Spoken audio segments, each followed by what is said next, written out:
안녕하세요. 저는 연년생 고등학생 딸아이 둘을 키우고 있는 40대 여성 사연자입니다. 어쩌다 이런 사연 채널을 알게 되어 요즘 재미있게 듣고 있네요. 사실 저도 이런 사연을 보낼 정도로 속이 답답했던 사람이라 그런지 다른 분들의 통쾌한 사연을 들으며 대리만족을 하기도 했습니다. 남들의 사연을 들으면서 나도 언젠가는 그렇게 시원하게 질러버리고 싶다고 생각하면서도 제가 워낙 조용한 성격이라 그런지 정작 그런 용기를 내기는 쉽지 않았어요. 저라는 사람은 매번 당할 줄만 알지 화 한 번 내지 못하고 요즘 애들 말로 고구마 답답이가 바로 저였었죠. 하지만 지렁이도 밟으면 꿈틀어는 거라고 저도 드디어 인내심이 바닥나는 날이 오고 말았습니다. 20년 동안 참고 눌러온 폭탄을 드디어 터뜨려버렸으니 제가 사연을 안 적고 베길 수가 없었네요. 솔직히 말하면 처음에는 그렇게 참았다가 지르고도 왠지 걱정이 되고도 있어요. 그런데 사연을 보내려 제가 겪은 일들을 다시 곱씹어보고 나니 그동안 그런 일들에 너무 익숙했던 탓에 내가 너무 오래 참았구나 싶더라고요. 그래서 이제는 그저 후회 없이 잘했다는 생각만 듭니다. 그럼 제가 지난 20년간 겪었던 서러움과 상처를 딛고 던졌던 폭탄을 여러분들께 들려드리도록 할게요. 남편과 저는 지인의 소개로 만난 사이였고 금세 결혼 생각을 할 정도로 잘 맞기도 했었어요. 주변에서도 저희 커플이 잘 어울린다면서 칭찬을 아끼지 않았고 그런 말들을 들으면서 저는 남편이 제 운명이라 생각했습니다. 솔직히 말하면 저희 남편은 얼굴도 잘생겼고 성격도 좋고 뭐 하나 크게 나무랄 데가 없는 사람이라 부러움도 많이 받았습니다. 게다가 저한테도 잘하고 다정했던지라 저는 그 사람과 결혼하면 제 인생이 많이 행복해질 거라 생각했습니다. 그래서 그렇게 결혼을 결심했고 저는 어린 나이에 시집을 가게 되었죠. 하지만 그때 제가 간과했던 게 있었어요. 그때는 저도 어렸던지라 남편만 보고 결혼하면 다 행복해질 거라 생각했지만 결혼이라는 게 그리 간단한 문제가 아니라는 것을 나중에서야 알게 되었습니다. 왜 먼저 결혼한 사람들이 하나같이 다들 결혼이라는 게 좋은 일만 있는 게 아니라고 그러는지, 왜 며느리들이 시댁 문제들로 힘들어하는지 저는 저희 시어머니를 만나며 그 일을 제대로 알 수 있었어요.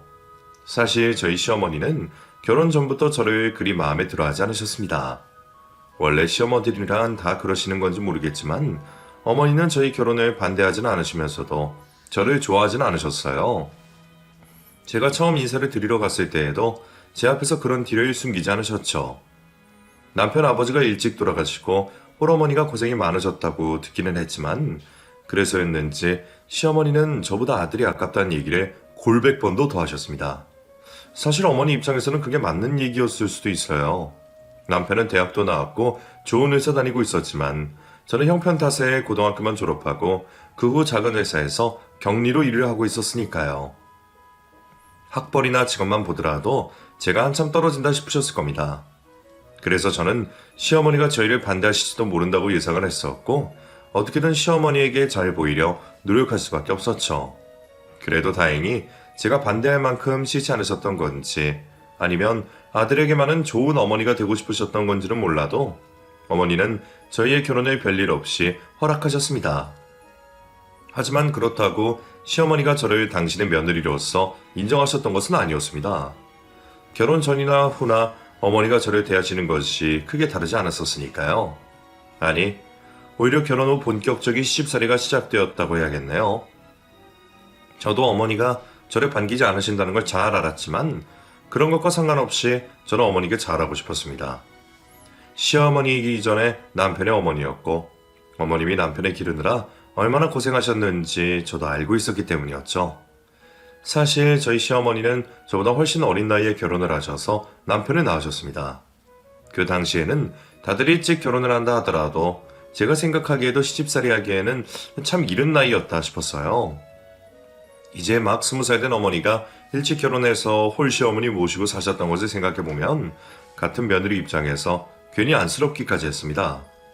게다가 시아버지만 보고 사셨을 분이 남편이 일찍 돌아가시면서 젊은 나이에 과부되어서 혼자 자식 기르셨을 것을 생각하면 저도 시어머니가 대단하고 존경스럽기도 했었죠. 그래서 남편도 혼자 키워주신 시어머니에게 늘 부채감이 있었고 저도 남편처럼 시어머니에게 잘하려 했습니다. 하지만 저의 그런 진심과 달리 시어머니는 제가 뭘 어떻게 해도 한 번도 인정하신 적이 없으셨어요. 못하면 못한다는 이유로, 잘하면 잘난 체하고 기고만장하다는 이유로 어떻게든 이유를 만들어 붙여서 저를 혼내야만 직속이 풀리시는 듯 했어요. 처음에는 그냥 내가 성에 차지 않아서 싫어하시는 거라고 생각했지만 저를 인격적으로도 미워하시는 걸 보면서 제가 모르는 다른 이유가 있는 게 아닐까 싶기도 했습니다. 그리고 저는 결혼하고 몇 년 뒤에야 시어머니의 사정을 알 수 있었어요. 내가 너 미워하는 건 너도 알지. 근데 내가 널 왜 그리 미워하는지 아니? 예? 아니요. 시어머니의 부름으로 같이 손만두를 빚던 어느 날, 대뜸 제게 제가 미운 이유에 대해 말씀하시는 시어머니를 보며 깜짝 놀랐었습니다. 대놓고 저를 밉다고 하시는 게 속상했지만 미워하는 이유가 있다니 그게 뭘지 저도 내심 궁금했었죠. 네 만두가 말이야? 우리 시어머니가 나한테 가르쳐 주신 거야. 우리 시어머니가 친정이 이북이시라 이북만두를 참 좋아하셨거든. 그래서 시집가고 처음 배웠던 게 이 이북만두였다. 그때는 먹을 것도 귀해서 만두 빚는 것도 흔한 일이 아니었는데 우리 시어머니는 잔칫날마다 이 만두를 매번 빚으셨지. 돌아가신 시할머니와의 추억을 떠올리며 말씀을 시작하신 시어머니는 제게 직접 겪으신 시집살이를 들려주셨습니다. 시어머니가 시할머니 모시고 사시면서 시집살이를 겪었다는 것은 저도 대충 알고 있었지만 직접 들은 얘기는 제 예상보다 더 무시무시했습니다. 내가 시집살이를 얼마나 당했는지 아니? 너는 내가 너 타박한다고 불만이겠지만 내가 당한 거에 비하면 아무것도 아니야. 네가 내 고생을 어떻게 다 알겠니? 한겨울에 찬물로 빨래하고 혼자 밥도 못 먹고 살림 살았던 거 생각하면 내가 지금도 그 고생을 잊을 수가 없는 거지. 게다가 우리 시어머니 성격이 얼마나 대단하셨는지 내가 아주 잡혀 살았어. 저한테도 호락호락하지 않으신 시어머니가 당신은 더한 시집살이를 겪었다는 얘기를 들으며 저는 생각이 많아졌습니다. 당신도 시집살이 겪어보셨으면 같은 며느리에게 좀 잘해주시지 섭섭하다는 생각이 들면서도 시어머니가 시할머니에게 머리채 잡혀서 동네 여기저기를 끌려다녔었다는 얘기를 들으면서는 시어머니가 불쌍하기도 했었어요. 아무리 그 시절 고된 시집살이였다 해도 저희 시어머니 참 순한이 많으셨겠다 싶더라고요.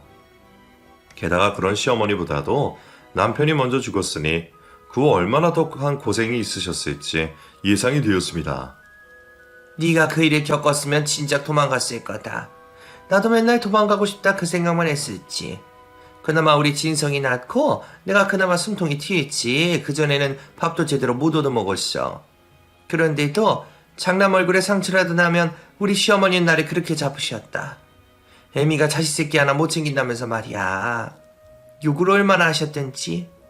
나는 아직도 우리 시어머니 목소리랑 그 얼굴이 생생하다. 어머니 고생이 많으셨겠어요. 그래 고생 많았지. 돌아가신 지가 언젠데 아직도 생각나는 걸 보면 녀석이 아직 한이 많은가 보다. 근데 말이야 네가 그럼 우리 시어머니 닮았더라. 처음에는 너한테 왜 이리 정이 안 가나 싶었는데 널 보다 보면 자꾸 우리 시어머니 생각이 나는 거야. 아마 그래서 내가 너를 미워하나 보다.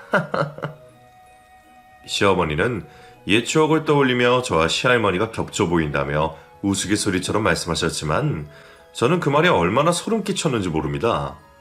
저를 싫어하셨던 게 시할머님에게 느끼는 마음 때문이라면 저는 이유 없이 미움당했던 거니까요.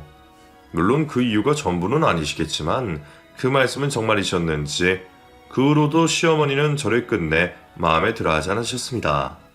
자신이 당한 만큼 제게 돌려주고 싶으신 건지 어머니는 시집살이 시킨다며 저를 쥐잡듯 잡거나 하셨었죠. 온 세상 며느리들이 다 그렇게 사는지 모르겠지만 저도 만만치 않은 시집살이를 당했습니다. 저도 시어머니의 사정을 듣고 나니 시어머니가 안타깝기도 했었고 일찍 남편을 잃고 얼마나 고생이 많으셨을까 싶어서 그런 시어머니를 이해해보려고도 했었습니다.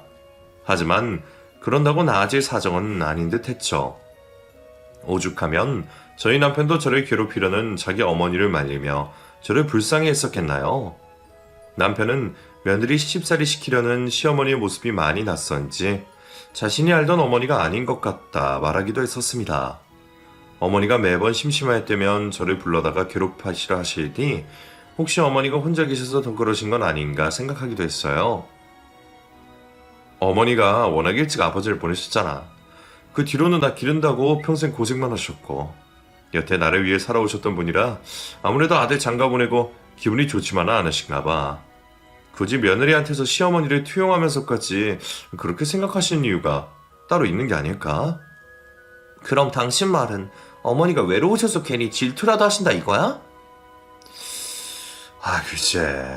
정확하게는 몰라도 그런 이유도 있지 않을까? 생각해보면 유독 우리가 같이 있는 걸 싫어하시잖아. 솔직히 내가 보기에는 당신이 할머니를 그렇게 닮았나 잘 모르겠는데. 우리 어머니가 시집 왔을 때 할머니 연세가 있으셨을 텐데 굳이 젊은 당신 얼굴에서 할머니를 떠올리시겠어? 그 얘기를 듣고 보니 남편 말이 맞는 것 같기도 했습니다. 제가 시할머니가 얼마나 닮았는지는 몰라도 굳이 며느리에게서 시어머니 얼굴을 떠올릴까 싶더라고요. 남편 얘기를 들어보면 시할머니 때문에 이유 없이 제가 밉다는 어머님의 얘기보다도 혼자 애지중지 키운 아들을 빼앗긴 어머니의 억하심정이 더 말이 되는 듯 했습니다. 그렇게 생각하고 보니 오히려 그 편이 더 낫다 싶기도 하더라고요. 제 얼굴이 닮아서 싫다는 건 제가 어쩔 수 없는 일이지만 아들 뺏겨서 서운한 마음에 그러시는 거라면 다른 방법이 있을지도 모를 테니까요. 사실 남편도 늘 그 점을 아쉽게 생각하곤 했었습니다. 너무 일찍 남편 보내신 어머니가 남은 평생 혼자 사시는 걸 늘 걱정했었다고 했죠. 저희 결혼할 때만 하더라도 어머니가 젊은 나이셨기에 노후 걱정을 할 때는 아니었지만 아직 50도 안 되신 시어머니가 혼자 쓸쓸히 계시는 건 저도 신경이 쓰였어요. 어쩌면 혼자 적적하셔서 자꾸 저를 부르시고 괴롭히시는 건가 싶기도 했어요. 안 그래도 결혼 전부터 자꾸 합가 얘기를 꺼내시던 어머니가 이렇게 저를 괴롭히시는데 같이 살게 되면 무슨 사단이 날까 싶었죠. 그래서 한편으로는 저나 남편도 어머니가 좋은 누군가를 만나시기를 바라기도 했었습니다. 물론 바란다고 다 되는 일은 아니지만 어머니가 누구를 만나신다면 환영해드릴 생각이었어요. 그리고 어느 날 정말로 그런 일이 벌어지고 말았습니다. 그때가 제가 결혼하고 3년 정도 지났던 때였어요. 어머니는 여전히 저를 싫어하셨고 심심하시다는 핑계로 매번 저를 불러 괴롭히고 계셨는데 언젠가부터 어머니가 바쁘시다며 저한테 연락이 뜸해지시더라고요. 매일같이 울려 노이로제 걸릴 것 같던 시어머니의 전화가 뜸해지면서 저는 시어머니가 어쩐 일이실까 궁금했습니다. 그리고 얼마 지나지 않아 시어머니에게 남자친구가 생기셨다는 걸 알게 되었죠. 알고 보니 남편이 자꾸 저한테 엄한 관심을 가지는 시어머니가 걱정이 되어 교회도 나가보라고 권하고 모임 같은 것도 소개해드렸다 하더라고요. 어머니가 바빠지시면 며느리를 덜 괴롭힐까 싶어 떠올렸던 묘수였었죠. 하지만 정작 아들 앞에서는 그런 표를 내고 싶지 않으신지 어머니가 다 거절하셨다 했었어요. 그래서 남편과 저도 안 되겠다 생각하여 포기를 했었는데 그런 어머니가 저희 몰래 모임을 나가셨던 모양입니다. 그래서 언젠가부터 친구분들 만나러 가신다며 바쁘시더니 어느새 남자친구를 만드셨나 봐요. 그 소식에 저희 부부는 놀라우면서도 내심 다행이라는 생각을 했습니다. 어머니도 더 늦기 전에 좋은 인연 만들면 어머니도 좋으실 거고 그 덕에 저희한테 관심이 덜하면 저도 고생이 끝날 거라 생각했으니까요. 그리고 정말로 시어머니는 연애를 시작하시면서 제게 관심이 뜸해지셨어요. 덕분에 저는 너무 행복했죠. 매번 찾아가던 시댁에 갈 일도 없어졌고 여기저기 간섭하시는 시어머니 연락을 받지 않아도 되었으니까요. 그리고 그 덕분에 저도 신경 쓸 일이 없고 마음이 편해져서 그런지 저희 부부는 결혼한 지 3년 만에 아이를 가지게 되었습니다. 사실 그동안 아이 문제로도 마음고생이 꽤 있었어요. 어머니는 당신처럼 아들을 낳아야 한다며 결혼 직후부터 저희의 임신 소식에 관심이 지대하셨고 저는 계속 임신 압박에 시달리곤 했었습니다. 솔직히 저희는 아들이나 딸이나 상관없었고 아이 성별을 결정할 수도 없는데 시어머니가 그러시는 게 적지 않은 부담이었죠. 그래서 그랬는지 결혼하고 3년 동안이나 임신이 되지 않더라고요. 처음에는 곧 생기겠지 하면서 기다리고 있었지만 재촉하는 시어머니를 뒤로하더라도 제 스스로도 걱정이 되기 시작했어요. 이제 조금만 더 나이 먹으면 저도 30이 코앞이었는데 더 늦으면 노산이 아닐까 싶었거든요. 그런데 그때 마침 시어머니의 관심이 덜어지고 제가 임신까지 하게 되었으니 그보다 더한 경사가 없었네요. 그렇게 저는 임신 소식을 어머니에게 전했고 연애를 시작한 후로 늘 기분이 좋아 보셨던 어머니는 축하한다는 말씀만 하셨습니다. 그동안 손자 타령을 그렇게 하셨었으니 아들이냐 딸이냐 당장 알아오라 닥달아 하실 줄 알았더니 몸조리 잘하라는 말씀만 하시고 더 묻지 않으셨어요. 그리고 얼마 뒤 제 뱃속의 아이가 딸이라는 걸 아시고도 대수롭지 않아 하셨죠. 그래, 병원에서는 뭐라디? 애는 잘 큰다디? 예, 다른 이상은 없대요. 그런데 저 어머니, 선생님이 아이 옷을 분홍색으로 준비하라 그러시네요? 그래? 그럼 딸이라는 얘기 아니냐? 뭐 그런 것 같아요. 요즘에는 직접적으로 알려지지 않으니까요. 물론 초음파로 보는 거라서 확실하진 않지만 2번 보시고 그렇게 말씀해 주신 거 보면 딸이 맞는 것 같아요. 그래, 딸도 좋지. 하긴 우리 진성이는 늘 여동생 갖고 싶다 그랬으니 딸도 좋아하겠다. 요즘 아들보다도 딸을 선호하는 것 같은데. 그래, 아무튼 너도 첫 임신이니 무리하지 말고 출산 준비 잘해라. 예, 그럴게요 어머니. 걱정해 주셔서 감사합니다. 웬일로 별 말씀이 없으신 어머니를 보며 저는 의아함과 안도감을 같이 느껴야 했습니다. 분명 한마디나 하실 줄 알았더니 좋게 넘어가서 다행이긴 했죠. 그 후로도 제게 별 말씀이 없으시고 연락도 없으신 걸 보면서 저는 어머니가 연애를 하셔서 참 다행이라 생각했습니다. 그리고 이제 저도 시집살이에서 해방된 거라며 좋아하고만 있었죠. 그렇게 스트레스 없이 임신 기간을 지내고 드디어 출산날이 다가왔습니다. 우리 딸이 효자인 건지 출산 예정일에 딱 맞춰서 신호를 보내준 덕분에 우왕좌왕할 것 없이 출산을 진행할 수 있었어요. 그리고 저는 무사히 첫 아이를 낳았습니다. 제가 진통하는 동안 밤새 제 곁을 지켜주셨던 친정 부모님이 돌아가시고 겨우 기력을 찾은 제가 출산의 아픔과 기쁨을 동시에 누리고 있는 그때에 아이를 보러 찾아오신 시어머니가 그 자리에서 가족들에게 폭탄 발언을 하셨습니다. 그래, 출산 축하한다. 연주도 고생 많이 했다. 그리고 나도 할 말이 좀 있는데 말이야. 손녀를 보러 오셨으면서도 별로 궁금하진 않아 하신 듯 아이 얼굴은 제대로 보지도 않고 대충 고생했다는 말을 던지신 시어머니는 중요한 할 말이 더 있으신 듯 말을 이어가셨습니다. 그리고 그 입에서 나온 이야기에 저는 말문이 막힐 수밖에 없었어요. 얘들아, 나도 임신했다. 축하해다오. 저희 부부는 직접 이야기를 듣고도 한참 뒤에서야 그 의미를 이해할 수 있었습니다. 어머니의 노년이 적적할 듯 싶어 짝꿍을 만나신 건 환영이었지만 임신을 하실 거란 생각은 해본 적이 없었어요. 그래서 50이 다 되어 가시는 시어머니가 제 뒤를 이어 아이를 가지셨다는 것이 저희가 듣고도 쉽게 믿어지지 않았어요. 엄마, 진짜 임신이에요? 엄마 임신했다고? 그래, 나도 처음에는 그냥 체했나 했는데 얼마 전에 병원 다녀오니 임신이라 그러더라. 세상에, 내가 이 나이에 늦둥이를 보게 될 줄 어떻게 알았겠니? 그래도 우리도 곧 살림 합치고 출산 준비하려고 한다. 식은 안 올리고 그냥 혼인신고만 하고 살으려고 그런다. 저희 부부는 시어머니의 갑작스러운 결정에 충격을 받으면서도 그런 어머니의 결정을 나무랄 수는 없었습니다. 재혼과 임신 소식을 전하시는 시어머니는 여태 본 적 없이 매우 기뻐 보이셨고 어머니가 평생 아들에게 희생하고 사셨던 것을 알기에 뒤늦은 어머니의 새 출발을 저희가 차마 회방 놓을 수 없었죠. 결국 그렇게 남편은 새아버지와 딸보다도 어린 동생을 갖게 되었고 어머니는 제 도움을 받아 출산 준비를 하게 되셨습니다. 저도 이제 막 아이를 낳아 한창 정신없을 시기였지만 50이 다 된 나이에 임신이 힘들고 걱정된다는 시어머니를 차마 모른 척 할 수가 없었습니다. 그동안 저한테 뭐 하나 잘해주신 건 없는 어머니셨지만 비슷한 시기에 임신을 하여 어찌 보면 동병상련의 사정에 저는 어머니를 도와드릴 수밖에 없었어요. 연주야, 아무래도 내가 나이도 있고 애를 키워본 지도 너무 오래돼서 막막하구나. 그러다 보니 이제는 나도 네 도움이 좀 필요하지 않겠니?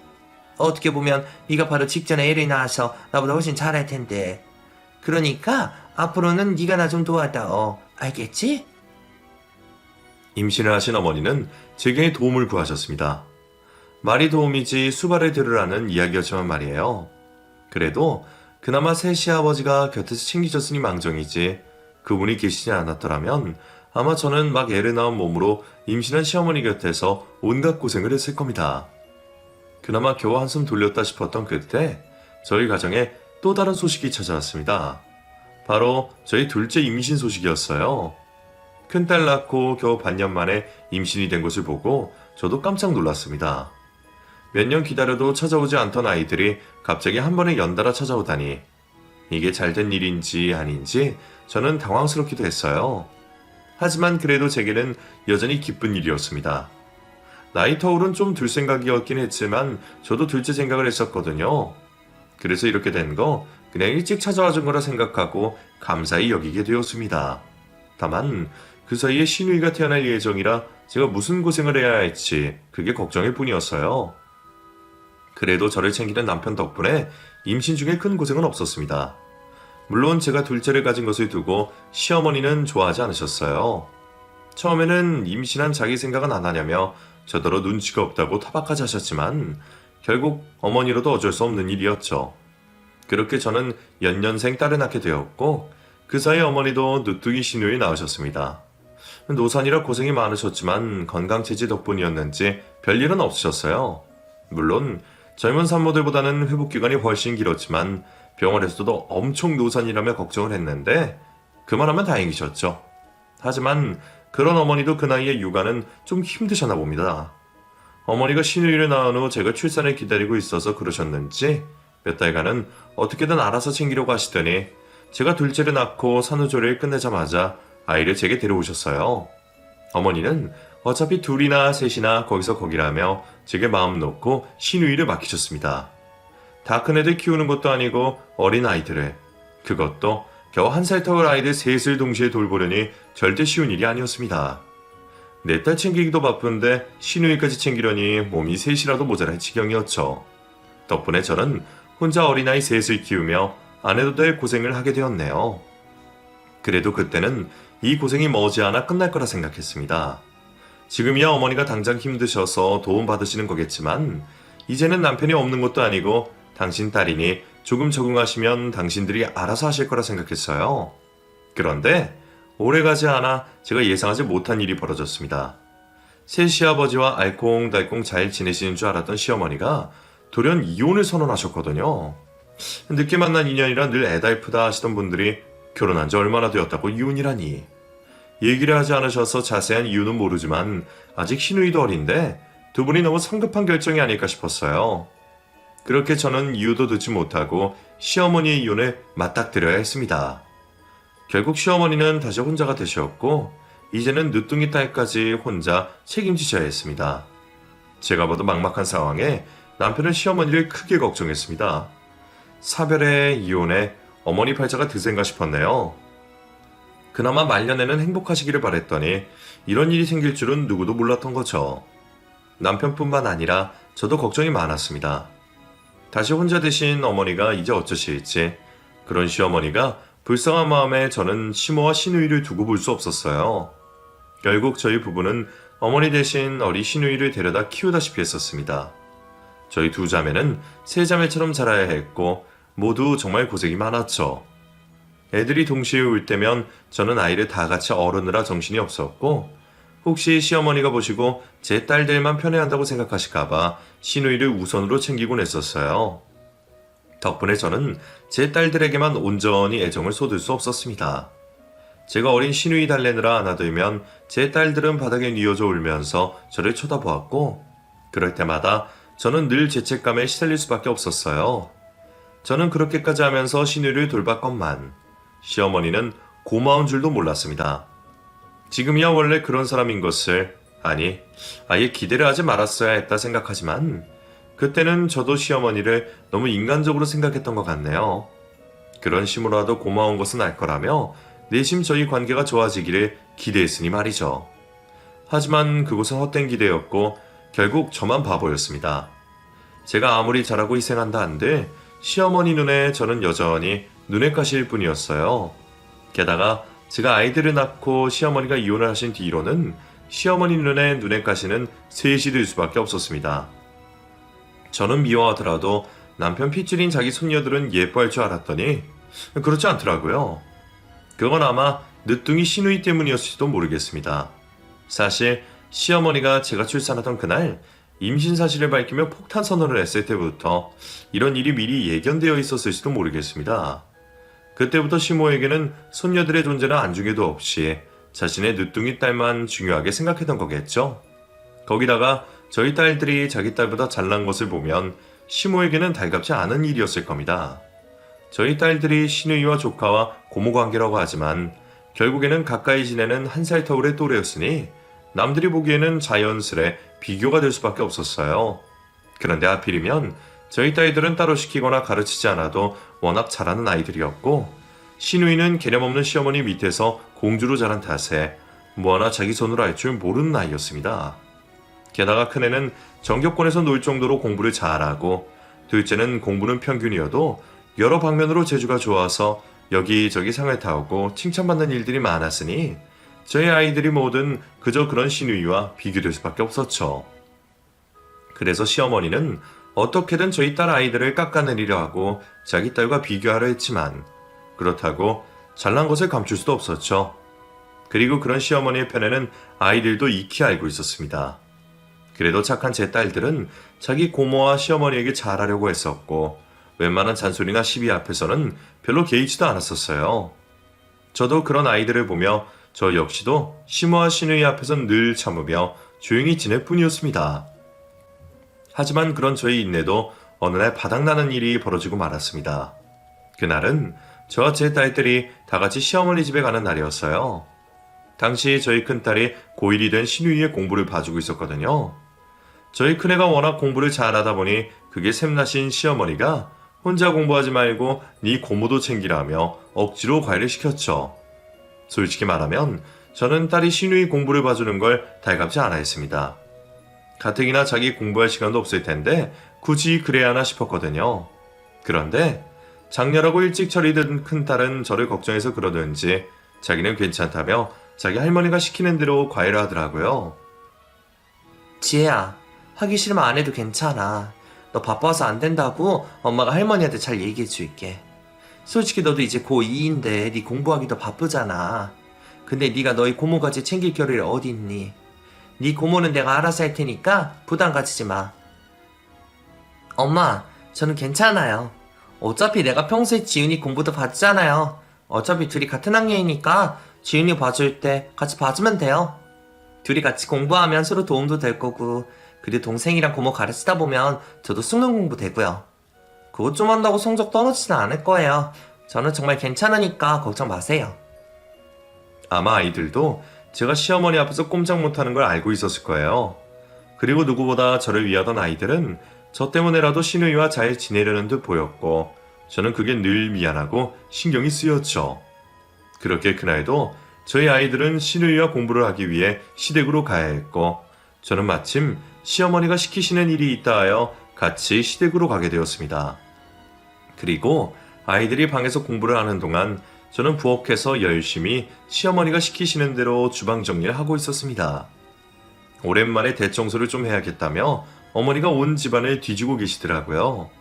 그런데 그때 안방에서 정리하며 계시던 시어머니가 갑자기 소리를 지르며 나오셨어요. 누구야? 누가 내 물건에 손이 댔어? 어머니, 왜 그러세요? 무슨 일 있으세요? 누가 내 물건에 손을 댄 모양이다. 집에 있던 내 큰 반지 하나가 감쪽같이 없어졌어. 반지요? 어떤 반지요? 왜 그거 있지 않냐? 내가 작년에 산 큰 반지. 작년쯤 어머니가 갯돈으로 반지를 사셨다며 식구들 앞에서 자랑하셨던 일이 있었어요. 금으로만 되어 옅은 무늬가 그려진 반지였는데 예쁘지 않냐며 저희들 앞에서 여러 번 보여주셨었죠. 작년만 해도 잘 끼고 다니시더니 올해 들어서는 몇 번 보지 못했는데 그 반지가 갑자기 없어지셨다니 저도 놀랐습니다. 그리고 어머니의 고함 소리에 방 안에 있던 제 딸들과 시누이도 뛰어나왔죠. 엄마, 무슨 일 있어? 할머니 반지가 없어지셨다네? 그런데 어머니, 혹시 서랍은 잘 찾아보셨어요? 아니면 혹시 다른 데 두신 건 아니세요? 뭐? 너는 내가 눈이 없는 줄 아니? 그런데 안 찾아 뭐 이 난리 치겠어? 내가 분명 엊그제도 봤는데 이게 며칠 사이에 그냥 없어질 리가 있냐? 이건 필시 누가 집어간 거지. 근데 집에 식구들 말고는 드나드는 사람도 없고 누가 그것만 달랑 훔쳐갔을 리는 없잖아요. 글쎄, 그건 모르지. 이 집안에 쥐새끼가 있는지도. 제가 어머니가 어디 흘린 건 아니실까 걱정하고 있던 찰나 시어머니가 갑자기 눈을 번뜩이시더니 제 막내딸을 추궁하기 시작하셨습니다. 너 저번에 우리 집 왔을 때 그때 뭐 하고 있었어? 네? 뭘 하다뇨? 저는 저희 공부하고 있었죠. 내가 니네 간식 사러 간다고 잠깐 집을 비웠는데 그때 네가 내 방에 들어간 거 아니냐? 제가 할머니 방에 들어갈 일이 뭐가 있어요. 저 정말 공부만 하고 있었어요. 맞아요. 저희 다 공부하고 있었어요. 고모, 말 좀 해봐.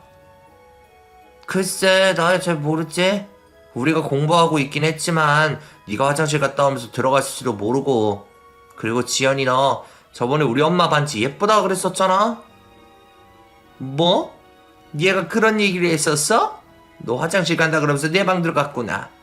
그래, 너 아니면 범인이 없어. 그럼 그렇지. 지혜미다면서 못된 도둑년. 어디 남의 물건에 손을 대? 가만히 있던 시누이의 증언으로 갑자기 화살이 막내딸에게로 향했습니다. 안 그래도 평소 활달한 저희 막내딸을 의심하고 계시던 시어머니는 제 딸의 얘기를 들을 생각도 없이 아이의 머리채를 잡으셨어요. 저와 큰애는 그런 시어머니를 뜯어말릴 수밖에 없었고 정신없이 말리는 사이 저는 자기 손을 쓱 숨기는 시누이의 모습을 보게 되었습니다. 그런 시누이의 손에 번쩍이는 금반지를 보게 되었었죠.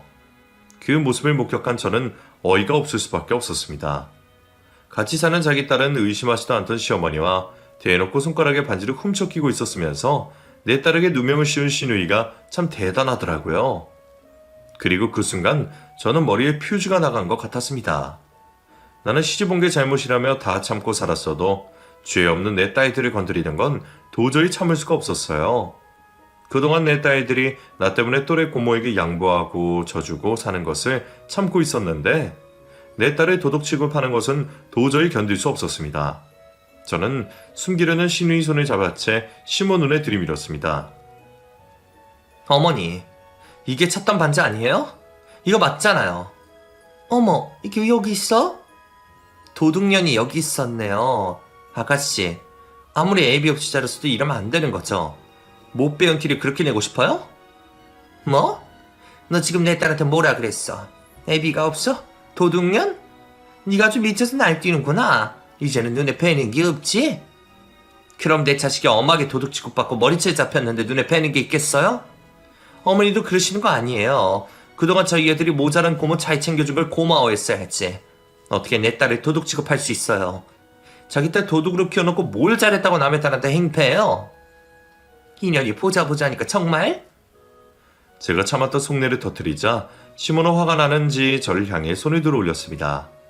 저는 그 손을 가로막고 제가 먼저 시모의 뺨을 때렸죠. 자기가 먼저 때리려고 했는데 제가 선수를 취해서 얻어맞더니 놀랐던 건지 얻어맞고도 한동안 말을 못하더라고요. 저는 그 상황을 놓치지 않았고 그 사이 더 큰 소란이 나기 전에 아이들을 데리고 나왔습니다. 겨우 집으로 돌아가 무서웠을 딸들을 다독이고 저는 혼자 놀란 가슴을 혼자 쓸어내렸습니다. 조금 진정이 되고 나니 제가 무슨 일을 저질렀는지 알았습니다. 시어머니 뺨까지 때린 제가 앞으로 시모와 얼굴 마주하며 잘 지낼 수 있을 리가 없었어요. 이전 같았으면 앞으로 어떻게 해야 할지 무섭고 걱정스러웠을 상황이었지만 그때는 이상하게 마음이 차분하고 머리가 개운하더라고요. 그리고 얼마 뒤 퇴근하고 돌아온 남편이 시어머니로부터 미리 연락을 받았는지 난리가 나서 들어왔어요. 여보, 대체 아까 무슨 일이 있었던 거야? 당신이 엄마 때렸다니 그게 진짜야? 당신이 설마 그랬을 리가. 사실이야. 내가 당신 의붓돈새한테 애비 없어 못 배워먹은 도둑년이라 그랬고 당신 어머니 뺨 때렸어. 솔직히 말하면 더 때려주고 싶었는데 겨우 참은 거야. 여보. 남편은 늘 참기만 하던 제가 당신 어머니에게 그렇게 한 것이 믿어지지 않는 눈치였습니다. 그래도 그 얘기를 듣고 다짜고짜 화내지 않는 남편이 한편으로는 고맙기도 했네요. 당신이 화나서 이혼하겠다고 해도 할 말 없지만 나는 후회 없어. 그리고 사과할 생각도 없어. 나는 이제 당신 식구들 안 보고 살고 싶으니까 당신도 당신 가족이랑 우리 가족 사이에서 선택해야 할 거야. 이혼이라니 무슨 말이야? 근데 당신 그냥 그럴 사람 아니잖아. 대체 뭔 일이 있었던 거야? 여태 잘 참던 사람이 왜? 저는 정말 이혼까지 고민하고 있었어요. 그동안 남편이 제 편 들어주고 많이 노력했던 것은 알지만 이제는 더 버틸 수가 없었습니다. 그렇게 제가 이혼 이야기까지 꺼내고 분위기가 심각해진 그 순간 우리 얘기를 듣고 있었는지 딸들이 나와 제 얘기를 거들었어요. 엄마는 아무 잘못 없어. 다 할머니랑 고모 탓이지. 맞아. 나 할머니한테 도둑년이라고 쌍욕 먹고 머리채까지 잡혀서 맞았단 말이야. 나도 이제 할머니랑 고모 보기 싫어. 다시는 할머니는 안 갈 거야. 뭐? 할머니가 너를 때려? 아니 지연이가 뭘 그렇게 잘못했다고? 그 상황을 또 설명하려니 괜히 다시 화가 나려는 저를 대신해서 똘똘한 큰아이가 낮에 있던 일을 남편에게 차분히 설명했습니다. 보탤 것도 없이 사실만을 말이죠. 평소 딸들의 행실을 잘 알고 믿고 있던 남편은 아이들이 누명을 쓴 일에 대해 몹시도 화를 내며 흥분하기 시작했습니다. 애들 말이 들어보지도 않고 의심스러운 부분도 없는데 그러셨단 말이야? 어디 우리 애들한테 누명을 씌워? 게다가 머리채가 잡혀서 다쳤는지 몸까지 아프다는 딸의 얘기에 남편은 화를 참지 못했습니다. 이거 고소해야 하는 거 아니야? 아니 어떻게 남의 자식한테 이럴 수가 있어? 세상에 우리 때도 얼마나 억울하고 놀랐을까. 이런 일 겪게 해서 아빠가 미안해. 아무리 시어머니를 안타깝게 여기던 남편이라도 딸바보 남편에게는 딸들이 우선이었나 봅니다. 덕분에 그 후로는 제가 더 나설 것도 없이 일이 쉬워졌어요. 솔직히 그동안 제가 오래 참긴 했었죠. 그게 늘 미안했던 남편은 그 일을 계기로 시댁과 아주 인연을 끊겠다고 결정했습니다. 괜히 저 때문에 남편까지 그럴 필요는 없다고 말했지만 자기도 자기 가족에게 실망이라며 시댁에 보내던 용돈도 끊고 다시는 찾아가지 않을 거라 약속했습니다. 그 후로 시어머니가 난리를 치며 집으로까지 찾아오셨지만 남편에게 험한 말을 들으시고는 그 후로 오지 않으시네요. 덕분에 저희 가족은 20년 만에 처음으로 조용한 나날을 보내고 있습니다. 그리고 이제 다시는 그 집 식구들을 보고 싶지 않네요. 앞으로 또 무슨 일이 생길지 예상하지 못하지만 그때는 다시는 참지 않을 거라 다짐하며 제 이야기를 마치겠습니다. 감사합니다.